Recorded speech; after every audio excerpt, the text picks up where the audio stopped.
ባታሚ ጠነባሽ ትንሽ ነው የፈለኩት። ወይ ፈልገሽ? አይ በቃ አንድ ጉርሻ ነው የፈለኩት። እኔ ደስ የሚል ነገር ልነግርሽ ነው። ምንድን ነው? አሁን እኔ ኦርቶዶክስ ነኝ። ሌላ ሃይማኖት ባገባስ?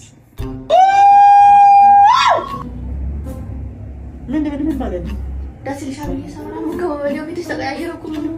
ምንድን ያልሽው አሁን? እኔ ኦርቶዶክስ ነኝ። አዎ አንቺም በሃይማኖቴ እኔም በሃይማኖቴ መኖር እንችላለን አይጠበኝም ምናምን ያለውን ዘፈን ታውቂያለሽ? አላውቅም። ምንድን ያልሽው አሁን? ዘፈን አላውቅም። ምንድን ያልሽው ነው ያልኩሽ አሁን? ሌላ ሃይማኖት ላይ አሁን ኦርቶዶክስ ሌላ ሃይማኖት ባገባስ እንደ ሀሳብ ላቅርብልሽ ብዬ ነው። የተፈጠሩ ነገሮች ስላሉ ሌላ ሃይማኖት ያለው ሰው ሌላ ሃይማኖት ወዴት